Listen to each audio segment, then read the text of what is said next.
Magandang araw sa inyo mga sir. Kumusta kayo? Maraming salamat nga pala sa pagdalaw niyo sa aking channel. Ito mga sir, ay may gagawin ako dito na ito, ang board na ito na universal board. Ito nga pala dala ng ating kasamaan din na technician. Galing ito sa kanyang service. Sa service ito niya na nakuha. Kasi nga hindi niya nagawa doon. Kasi ang findings nito, ito daw yung kanyang system. Ang ginawa niya, kinausap niya yung may-ari na dadalhin na lang niya yung board. Ito mga sir, dito sa atin dinala kasi nga busy din daw siya, may pupuntahan pa.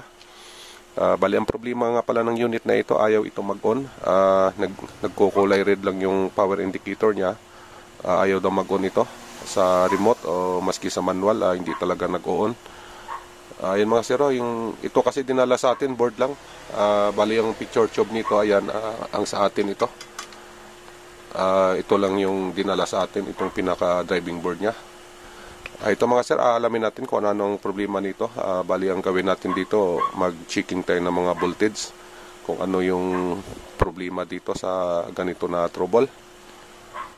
Ito mga sir, mag-voltage check tayo. Ito nga palang unit na ito, nagawa ko na ito, na-trouble ko na ito. Ito nga, mayroon na itong, yan tinisting ko na ito sa picture tube ko.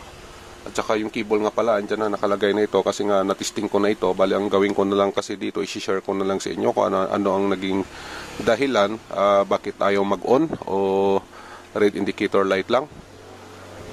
Yung ating panukat pala mga sir, ayan ready na yan. Ipapakita ko lang sa inyo para at least kahit pa paano baka makatulong ito sa inyo.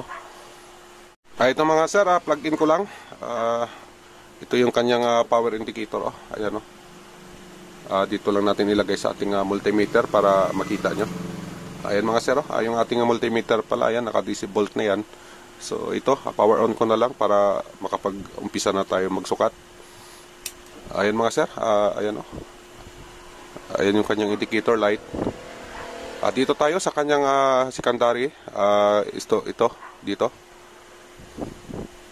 Ayan mga sir, may reading tayo dyan na 111 volts. Ayan. So, ang ibig sabihin, pagka okay ang reading natin dito, okay na yung pinaka-primary natin. Dito naman sa kanyang supply dito. Ayun mga sir, may reading tayo dyan na 27 volt. Yan yung ating supply sa vertical. Dito tayo sa kabila. Ayun mga sir, may reading tayo na 10 volt, 10.8 volt, 10.8 volt. Yan naman ay supply doon sa ating 5 volt. Dito tayo, yan 15 volt, papuntang sound yan. Yan yung mga voltahe na galing sa primary na papunta dito sa secondary. Itong bali 4 na diode, 1, 2, 3, 4. Yan yung mga supply na papunta dito sa kanyang pinaka-board na. Ito mga sir, ang gawin natin, focus tayo dito sa kanyang 5 volt. Kung normal ba ito ang 5 volt. Kasi pag halimbawa na ganito, na naka-read indicator siya, dapat kasi may standby na 5 volt ito. Yan yung ipapakita ko sa inyo kung may standby 5 volt ba ito. Kasi nga, ayan normal naman yung kanyang indicator light. Dito tayo mga sir, mag-focus dito sa umpisa. Ayan. Ayan mga sir, may supply naman. Ito kasi papuntang 5 volt ito. Dito, dumaan siya dito. Ayan dito mga sir. Ayan ayan yung reading natin. Tapos tumawid siya dito mga sir. Ayan So ang naging reading natin dyan, ayan, naging 2.2 volt. Dapat kasi dito mga sir, dapat 5 volt ang lalabas dito. Ayan 2.2 volt lang, hindi ito normal. Dito sa kabilang resistor, ayan 10.8 volt. Pagdating dito, instead na 5 volt, ayan 2.2 volt ang lumabas. Pagdating dito sa ito kasing 5 volt na ito, papunta na itong system dito sa jungle. Dito tayo mga sir, ayan ayan mga sir, same pa rin yung reading natin, 2.2 volt. Dito tayo sa kanyang dito. Yan. Ayan mga sir, 2.2 volt pa rin yung reading natin. Ito abnormal ito.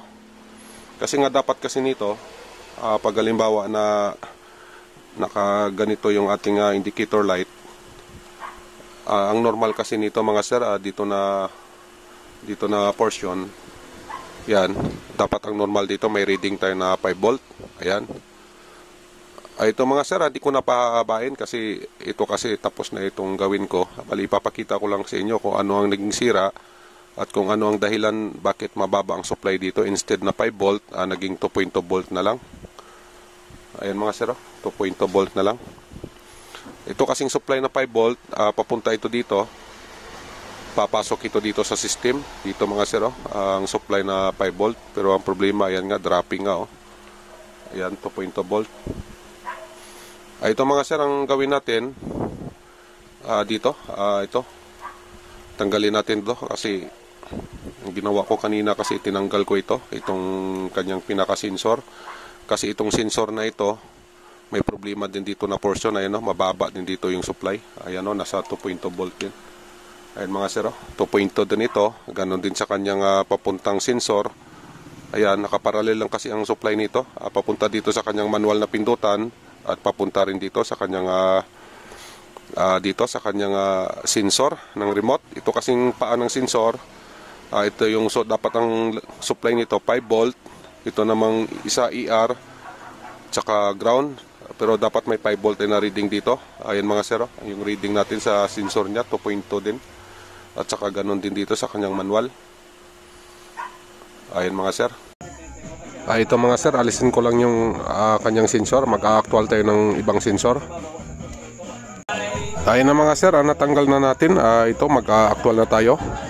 Ito, may bago ako dito. Ito yung ititesting natin kung ano yung pagbabago pag pinalitan natin ng iba. Ito naman yung sa kanya. Ito mga sir, kabit lang natin ito. Para makapag-reading na naman tayo ulit. Para ma-try natin kung ano yung pagkakaiba nilang dalawa. Ito ay kabit ko lang ito. Ayan, ito ready na tayo for testing. Ayan mga sir, dito lang yung kanyang sensor para ma-monitor nyo rin. Ito mga sir, power on ko lang. Ayan na, naka-power on na. Dito tayo sa kanyang 5 volt. Ayan mga sir, ayan, normal siya. Kahit nilagyan natin ng ibang sensor. Ito naman kasi pamalit natin bago ito. Ayan mga sir, ayan normal na yung kanyang 5 volt. At saka dito papuntang system natin. Ayan, normal na rin, 5 volt din. At saka yung pinanggalingan ng 5 volt dito. Bright underarms with 50 times more vitamin C plus collagen boosters. The #1 liquid deo brand now in sachet. Ayan mga sir, normal na yung pinanggalingan ng 5 volt. Bali yung pinaka nito dito galing. Ayan, galing dyan sa, ayan, naging 11.3 na siya kasi kanina nasa 10 yan, 10 volts. Ito kasing kabila, ito yung papuntang sound, itong 15 volt na ito. Ito yung papuntang 5 volt natin. Ayan. Pagkatapos pumunta dito, ayan 11.4. Pagdating dito, ayan, pagdating dito mga sir, ayan na yung kanyang reading, naging 5 volt na. Papunta dito sa supply ng system natin, ayan, 5 volt, yan. Saka dito, may 5 volt din dito. Ayan mga sir, normal na ito. At saka yung 8 volt natin, ayan, present na rin. Ito mga sir, subukan ko patayin ang TV na ito. Ito ay standby mode natin. Tapos titingnan natin yung mga present voltage. Ito, patayin ko dito sa sa remote natin. Ito universal. Ayan, yung 5 volt natin i-standby mode ko. Ayan mga sir, patay na yung TV natin pero yung 5 volt natin present. So ibig sabihin itong unit pag nasa standby mode dito, dapat ang normal nito na mayroon siyang 5 volt. Ayan mga sir. Ngayon dito sa kabilang side na 5 volt din ang requirements dito. Ayan, 1.4 na lang dito sa ating 8 volt. Ayan, naging 2 volt. Ang gawin natin mga sir, i-on natin ang unit. Tapos abang tayo dito sa kabilang 5 volt. Ayan, kasi yung 5 volt dito sa system natin stable naman, mayroon namang supply ito kahit naka-read indicator. Yan talagang normal dito, mayroon siyang standby, mayroon siyang 5 volt na naka-standby. Dito tayo sa kabilang 5 volt. Yan, ito power on natin. Ayun mga sir, 1.4, power on ko lang.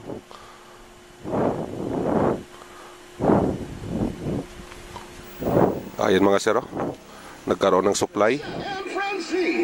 Yung 8 volt natin, ayan na, lumabas yung 8 volt natin. Yung 5 volt natin na supply sa system, ayan, stable pa rin ito. Ayan lang mga sir, okay na ang unit. Bali ang ginawa ko, shinare ko lang sa inyo ito. Baka makatulong naman. Yung unit na ito, okay naman, pati yung sound niya, ayan. So mga sir, kasi board nga lang dinala dito, kaya ayan, nilagyan natin ng speaker dyan. Ito naman yung ginamit natin na speaker, yan. Tsaka yung picture tube, ayan, bali picture tube natin to. Nag-provide ako ng picture tube para matisting ito, para sa pag-deliver niya sigurado. Tsaka yung picture natin, ayun no, yun, subukan lang natin maglipat ng channel. Ayun mga sir, okay naman, naglilipat naman. Dito tayo sa kanyang volume. Ayun mga sir, okay naman yung kanyang volume. Ito, lakasan natin ulit. Ayun lang mga sir, maraming salamat sa inyo sa pagbigay nyo ng oras. Ito, shinare ko lang sa inyo. Ayan, sana makatulong naman kahit papano.